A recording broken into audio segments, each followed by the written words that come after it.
Bonjour les gars, ravi de vous retrouver.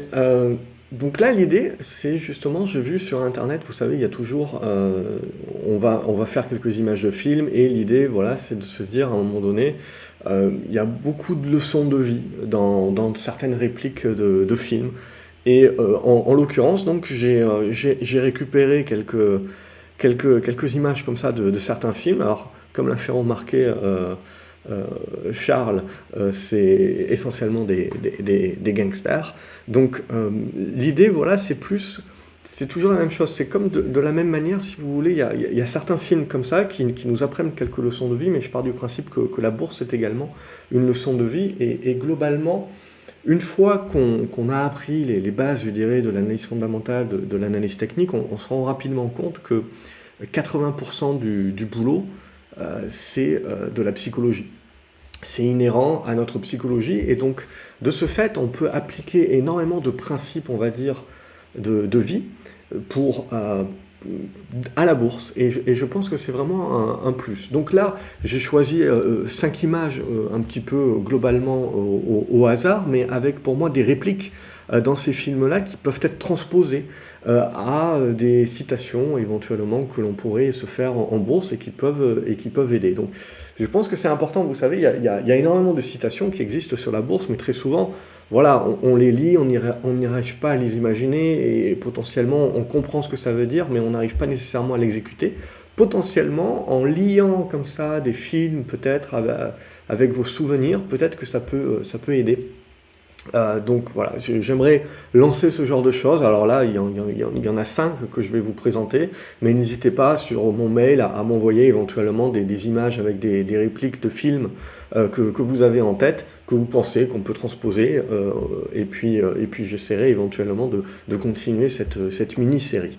Donc là, on a la première image. Alors je vais vous garder les noms de films. Ça peut, en commentaire, vous pouvez voilà, essayer de deviner les films. Le premier, je pense, est assez simple. Et donc, du coup, c'est ça qui m'intéresse. Alors, évidemment, on a ici les yeux. Les yeux ne mentent jamais. Donc ça, pour moi, on peut le transposer en bourse sur les prix.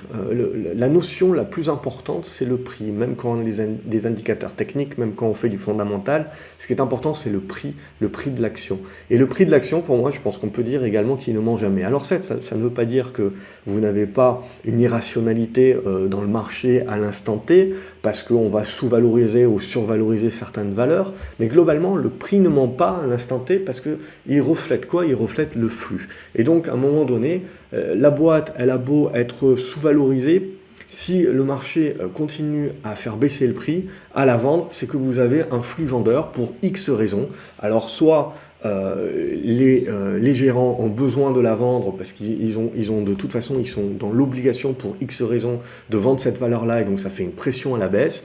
Soit potentiel, donc ça ne veut pas forcément dire qu'on se plante, soit le marché est déjà en train d'anticiper que certes elle est sous-valorisée, mais elle va continuer de détruire de la valeur. Donc finalement la sous-valorisation à l'instant T, l'année prochaine, ce ne sera pas nécessairement une sous-valorisation. Donc pour moi, et la même chose quand vous avez des titres à la hausse comme ça. Je pars du principe que voilà, le prix à l'instant T ne ment pas. Ça ne veut pas dire que il ne faut pas s'intéresser à des valeurs qui ont des prix élevés ou des prix bas par rapport à leur valorisation. C'est pas ce que je suis en train de dire. C'est que voilà, il faut bien considérer que le timing est essentiel et que le prix à l'instant T vous donne l'essentiel. Et donc on peut transposer ça aussi au-delà du prix. Le prix ne ment jamais. On peut également dire le graphe ne ment jamais. Donc là, de la même façon, le graphe, quand on le prend à l'instant T, on a l'image de la psychologie des foules à l'instant T. Ça ne veut pas dire que la boîte est potentiellement sous-valorisée et qu'en effet, l'acheter à ce prix-là, fermer l'ordi et le réouvrir dans 6 mois, dans un an, ça sera éventuellement une bonne affaire, oui, mais à l'instant T, voilà, le graphe ne ment pas, vous n'avez pas de signaux, vous avez une pression vendeuse ou une pression acheteuse, et un titre sous-valorisé peut le rester bien plus longtemps que vous ne le pensez, et peut être encore moins cher, de la même façon qu'un titre survalorisé peut le rester bien plus longtemps que vous le pensez et peut continuer de devenir de plus en plus cher. C'est une question de flux, c'est une question d'offre et demande. S'il y a suffisamment de gens qui sont prêts à acheter quelque chose de très cher, eh ben, le prix continuera de monter. S'il y a suffisamment de gens qui ont peur de l'avenir et qui sont prêts à vendre quelque chose qui est déjà pas cher, eh ben, il deviendra encore moins cher. Donc c'est ça l'idée que je veux résumer. Deuxième film, on a cette remarque ici que ceux qui veulent du respect, ils doivent d'abord donner du respect. Pour moi, ça, c'est lié au respect qu'il faut avoir vis-à-vis du marché, à la modestie, au fait qu'on ne sait pas. Et donc là aussi, ça rejoint la première remarque de film, c'est justement que voilà, il faut respecter à l'instant T ce que le marché fait. Donc à partir de ce moment-là, ça veut dire qu'il faut éviter d'imaginer ce que le marché devrait faire, ce qu'on pense qu'il devrait faire, parce que là, évidemment, c'est la porte ouverte à de nombreuses frustrations, à de nombreuses anticipations, et à des conclusions, en règle générale, sans se remettre en cause, où on va dire, le marché fait n'importe quoi, le marché est débile, potentiellement, c'est vrai, potentiellement, le marché récupérera les prix, redeviendra rationnel dans 6 mois, dans 1 an, etc. Mais pendant ce laps de temps-là, vous avez bloqué de l'argent, éventuellement vous en perdez, et comme vous avez un capital qui est bloqué, c'est de la perte d'opportunité. Donc, si vous voulez que le marché vous respecte, il faut respecter le marché, tout simplement, ça veut dire qu'il faut le suivre, et non pas essayer d'anticiper ce qu'il devrait faire ou ce qu'il doit faire et dire quand il ne le fait pas qu'il est débile. Non, on suit le marché essentiellement. Et l'alignement des planètes se fera à un moment donné. Donc c'est ce que vous savez, je marche sur 3 piliers. Je marche sur un pilier pour moi de macro, de fondamental, pour avoir une vue hélicoptère, pour pouvoir justement voir où le marché devrait aller.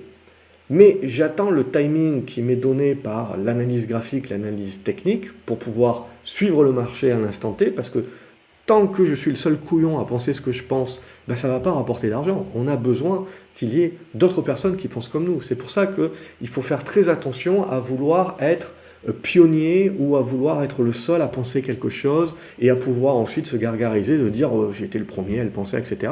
Ça ne rapporte rien.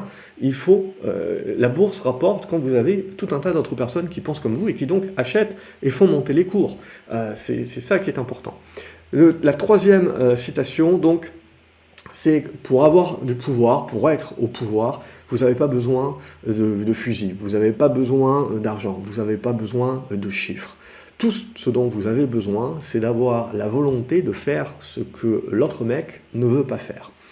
Et ça, c'est vrai aussi. Globalement, vous avez énormément de personnes qui veulent gagner en bourse, mais qui ne sont pas prêts à faire leurs devoirs, qui ne sont pas prêts justement à bosser, qui ne sont pas prêts justement à réfléchir à qu'est-ce qui marche, et donc à essayer d'exécuter ce qui marche plus plutôt que ce qui marche moins.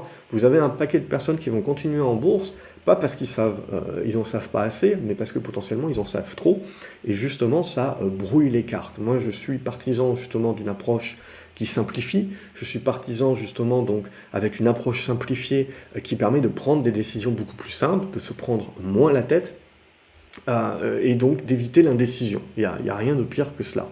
Donc pour moi, l'idée, voilà, c'est que vous n'avez pas besoin globalement de la meilleure technique, des meilleurs indicateurs, etc. Vous devez rester simple, et donc vous devez faire ce que l'autre ne veut pas faire, c'est-à-dire rester simple, plutôt que dès que vous allez commencer à perdre, dès que vous allez avoir justement un petit peu une série de drawdown, essayez d'aller chercher le dernier indicateur, la dernière stratégie à la mode, essayez d'apprendre toujours plus la technique, etc. À la fin de la journée, comme je vous l'ai dit, 80% du résultat, c'est pas la technique, c'est ce qui se passe dans votre tête. Donc c'est travailler ce qu'il y a dans votre tête, travailler justement un petit peu l'exécution.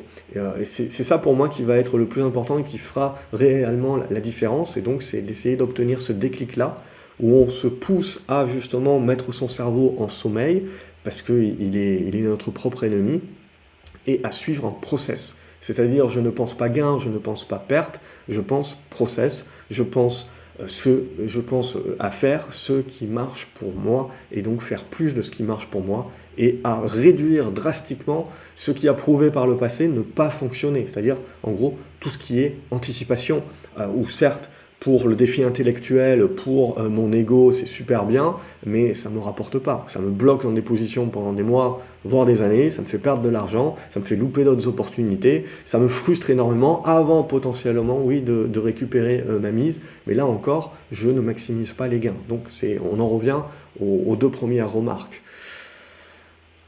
On est toujours dans le lien, dans cette remarque-là de film, c'est il y a un temps pour se battre et il y a un temps pour être intelligent. Et ça, je le transforme par, en gros, il y a un temps pour être agressif dans vos achats et dans vos positions. C'est-à-dire quand le marché démontre qu'il y a du flux, quand le marché valide les signaux, c'est le moment pour être agressif, c'est le moment pour entrer les plus grosses positions.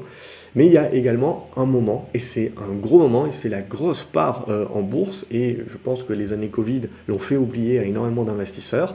Une grosse partie de la vie en bourse, c'est attendre, patienter, attendre que les configurations se mettent en place, attendre que ça congestionne, attendre que ça construise, et attendre donc les départs. Ou justement là, à partir de ce moment-là, on a l'alignement des planètes qui nous permet d'être plus agressifs, de prendre des plus grosses tailles de position. Mais pendant un gros laps de temps, on sait qu'on joue des zigzags, on sait qu'on joue en mode prendre ce qu'il y a à prendre, on réduit les tailles de position, on réduit les risques, on fait du trading ou alors on se met en arrière. Ça ne veut pas dire ne rien faire, ne pas toucher le marché et partir du marché. Ça, c'est très dangereux. Je pars du principe qu'il faut rester au contact du marché. Il faut continuer de l'observer parce que ça permet de préparer les plans et ça permet justement, quand les signaux commencent à s'aligner, de pouvoir d'ores et déjà connaître ses plans, connaître les valeurs que l'on veut favoriser et donc pouvoir être beaucoup plus réactif et donc beaucoup plus agressif dans la réaction plutôt que d'arriver comme un cheveu sur la soupe quand l'essentiel du mouvement est déjà passé parce que on ne suit pas les marchés. Il y a beaucoup de personnes également qui vont me dire c'est génial, j'ai fait 10, 15, 20% sur 2 ou 3 jours. Donc oui, c'est vrai, vous avez acheté la valeur, éventuellement la valeur, quand on a dans l'alignement des planètes des signaux, va gagner comme ça 10-15% en l'espace de quelques jours, très bien, mais il faut se dire qu'il y a un gros travail en amont qui n'est pas compté et qu'il faut compter, c'est toute la période d'observation.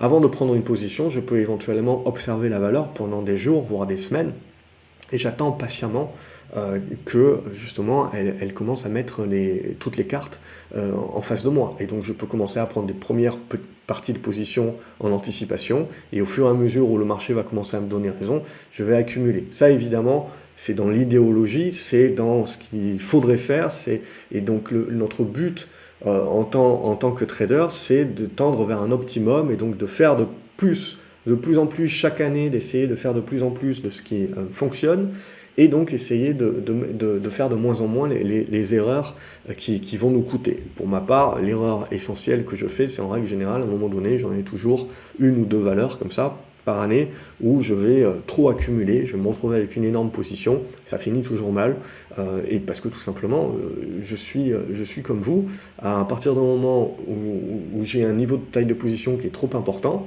ben je tilte émotionnellement, je ne sais plus suivre ma position, je ne sais plus suivre ma stratégie, et c'est là où éventuellement je rentre dans un engrenage. Donc ça, voilà, ce qu'il faut tendre, c'est se connaître, savoir qu'on fait cette erreur-là, ne pas se mentir à soi-même en se disant demain j'arrête de faire cette erreur-là. Non, on peut se le dire, mais en règle générale on tombe dessus. Donc ce qu'il faut, c'est tendre vers un optimum et donc se faire un certain nombre de règles pour éviter par exemple de perdre plus de 1 ou de 2% du capital sur un trade en particulier. Donc c'est mettre des stops physiques si on n'est pas dans la capacité mentale de stopper la position manuellement, ce genre de choses-là. C'est commencer à se mettre un certain nombre de blocages ou de suivre un certain nombre de patterns, de configurations graphiques, de se dire je ne joue que ça. Tout le reste, je balaye, ça ne m'intéresse pas. Et cinquième et dernière, c'est en gros, on attaque quand l'ennemi est faible. Alors l'ennemi, en l'occurrence, là j'ai envie de penser, j'ai envie d'extrapoler et de la réfléchir, cette remarque de film, comme le fait que c'est nous, hein, l'ennemi. C'est le fait globalement qu'il y a beaucoup de personnes qui se battent en gros contre le marché. Il y a beaucoup de personnes qui veulent battre le marché. Il y a beaucoup de personnes qui se battent contre un autre trader qu'ils connaissent, ils veulent battre sa performance. D'autres qui se battent contre des fonds, etc. Donc ils veulent mais en fait, in fine, en fait, on se bat réellement contre nous. C'est très lié pour moi au golf, s'il y a des golfeurs peut-être qui écoutent, c'est quand on va faire un parcours de golf, je veux dire, oui, on peut penser qu'on se bat contre le parcours, très bien. Chaque parcours peut être différent, avec des niveaux de difficulté différents. Mais essentiellement, 80% du job, en fait, c'est dans la tête que ça se passe. Donc on se bat, en fait, surtout contre nous. Donc ce qu'il faut se dire, c'est qu'en gros, c'est nous le point de faiblesse dans notre trading. C'est toujours nous le point de faiblesse. Parce que le marché, il fait ce qu'il a à faire. Il monte, il baisse, il fait ce qu'il a à faire. Et comme on a vu dans les premières remarques, il faut globalement éviter d'aller contre lui. Parce que c'est là justement où on s'affaiblit. Et globalement, c'est là où on peut faire un certain nombre d'erreurs. Donc en gros, ce qu'il faut, c'est penser le contraire, c'est-à-dire c'est quand justement ce que je veux, c'est me mettre dans les meilleures dispositions possibles. Donc je veux pouvoir attaquer mon ennemi, qui est mon cerveau, qui va venir contre moi. Je veux pouvoir l'attaquer justement parce que je vais privilégier des configurations qui ont des probabilités de succès qui sont supérieures. Je vais du coup être agressif si et seulement si j'ai un alignement d'un certain nombre de signaux. Et à partir de ce moment-là, je vais dire en fait je vais faciliter ma vie. Et je vais faciliter ma vie, ça va faire en sorte que mon cerveau, en fait je vais éteindre mon cerveau globalement qui ne va pas venir me faire peur avec le dernier discours d'un mec sur YouTube qui m'a expliqué que ça allait être le crack, avec la dernière analyse de Morgan Stanley qui m'a expliqué qu'il ne croyait pas à la valeur, etc. Donc avec tout le bruit de marché sur lequel on est mitraillé en permanence, on va permettre de faire abstraction. Parce que la problématique que l'on a, évidemment, c'est qu'on devient faible et qu'on commence à écouter tout ce bruit de marché quand justement on n'a pas des positions qui sont optimales. Des positions optimales, c'est des positions où on est rentré avec un certain nombre de signaux, où donc on a des repères qui sont clairs. Potentiellement on peut perdre, mais ce que je veux dire c'est que vous êtes serein parce que si en effet la valeur va contre vous, vous êtes clair sur votre plan, vous savez très bien quel est votre niveau d'invalidation, votre analyse est simple, donc votre décision est simple, et vous prendrez votre perte d'une manière simple, sans vous faire de nœuds au cerveau, sans penser à accumuler à la baisse, sans penser que bon, peut-être vous allez reculer le stop et donc ça va remonter, etc. Voilà, c'est ça que je veux dire, c'est ça qui est important. Si vous passez des heures et des heures à analyser une société, potentiellement vous avez raison, c'est peut-être la prochaine pépite, etc. Mais ça va être extrêmement dur de tenir vos positions quand vous allez vous retrouver à moins 10, vous allez vous dire très bien, j'accumule, c'est encore plus une bonne affaire. Moins 20, moins 30, moins 40, moins 50, ça va devenir très compliqué à tenir ce genre de position, tout en essayant de vous biaiser psychologiquement, à essayer de lire d'autres analyses qui vont dans votre sens, comme quoi c'est la prochaine pépite. Donc là, on en revient aux premières remarques. C'est-à-dire que en bourse, je pars du principe que chaque analyse va être bonne. C'est juste une question de timing, c'est-à-dire qu'elle peut être erronée pendant un certain timing et devenir bonne ensuite. Elle peut être tout de suite bonne. Ce que je pense, c'est que si on veut s'éviter bien des déboires, il faut se mettre dans des dispositions justement où on est capable de pouvoir éteindre le cerveau parce qu'on se concentre uniquement sur le process et qu'on se met d'ores et déjà dans des bonnes dispositions. Alors je ne dis pas que j'arrive à le faire tout le temps, ce n'est pas vrai, c'est une des raisons pour laquelle d'ailleurs je partage mon portefeuille, c'est bien pour vous prouver qu'on a beau avoir de la compétence, on a beau être là depuis des années, on a beau avoir de la performance, on n'est jamais à l'abri d'une rechute, on n'est jamais à l'abri d'un moment de faiblesse, et donc on n'est jamais à l'abri qu'un trade nous coûte une grosse partie de notre performance. Donc on n'est jamais à l'abri de ça, peu importe. On reste humain, et donc pour moi c'est pour ça que je vous dis que le but c'est d'essayer de se concentrer et de tendre vers un optimum et de se concentrer sur ça. Donc voilà, schématiquement, pour un premier jet, voilà, sortir un petit peu quelques remarques de films comme ça et essayer de les transposer. Ouais, j'espère que ça aurait pu vous plaire. N'hésitez pas à partager la vidéo si tel est le cas, à la liker également, à me dire ce que vous en pensez dans les commentaires et peut-être à me proposer quelques remarques de films comme ça aussi, avec des gifs peut-être que vous trouvez sur internet ou des choses comme ça qui peuvent éventuellement, où on peut extrapoler et essayer de faire une autre vidéo sur ces points-là et je peux essayer voilà, de tirer quelques ficelles également, on va dire, des bons points qu'il faut essayer de tendre, vers lesquels il faut essayer de tendre et de répéter globalement pour continuer toujours chaque année à s'améliorer un petit peu plus. Je conclurai que voilà, la bourse globalement c'est un marathon, c'est pas un sprint. Donc rien ne sert de de doubler votre capital en une année si l'année d'après vous explosez le compte. Donc on est plutôt voilà, dans de la construction. Il faut éviter de se flageller également. C'est pas parce que vous avez quelques années de bourse qu'il faut vous flageller en vous disant j'y arrive toujours pas, je fais toujours des erreurs. J'ai quasiment 15 ans de bourse si je remonte au calenque grec et je continue à faire des erreurs de débutant. Donc il faut éviter de se flageller. Voilà, on analyse, on fait comment je me suis mis là-dedans parce que à tel moment je pensais telle chose. C'est que in fine, quelques semaines après, qu'on se dit mais pourquoi je me suis mis là-dedans. Donc n'hésitez pas également à garder un journal de trading, à écrire à un moment donné pourquoi vous rentrez sur la position, qu'est-ce qui vous fait rentrer, qu'est-ce que vous avez pensé à ce moment-là, quelles étaient vos émotions à ce moment-là. Je ferai peut-être une vidéo spécifique par rapport à ça. Et ça va garder un journal de trading. Ça vous permettra, quand vous soldez la position in fine et que vous vous dites qu'est-ce que j'ai été nul là-dessus, mais pourquoi j'ai pris ça, de remonter et de bien comprendre en fait quel a été votre cheminement de pensée. Et en règle générale, je veux dire, l'erreur, c'est pas d'avoir pris la position, parce que prendre une position qui tourne mal, ça arrive à tout le monde. Bon, au moment où on la prend, évidemment, on pense tous que on prend une bonne position dans les bonnes dispositions. Mais ce qu'il faut bien se dire, c'est l'après ensuite. Et en fait, vous allez le voir, c'est l'accumulation de plusieurs erreurs qui fait qu'on se retrouve derrière avec une moins-value, avec le fait que notre cerveau, nos émotions prennent le dessus et l'espèce d'engrenage qui se met en position. Et si vous ne le mesurez pas en l'écrivant dans un journal de trading ou un carnet, peu importe, vous allez perdre en fait l'idée et la réflexion que vous avez eue sur cette valeur au fur et à mesure. Parce que c'est rarement le fait de l'avoir acheté la vraie erreur. C'est après que les erreurs commencent à s'accumuler. Voilà, pour cette vidéo, je pense que je ferai une vidéo plus précise sur ce point-là, justement sur l'aspect un peu plus mental. Donc voilà, n'hésitez pas à partager la vidéo, à la liker, à vous abonner à la chaîne, comme ça vous ne loupez pas les suivantes, et j'attends donc dans les commentaires vos propositions et de savoir un petit peu ce que vous pensez de ça. Et je vous retrouve la prochaine fois pour une nouvelle vidéo. Salut les graphes.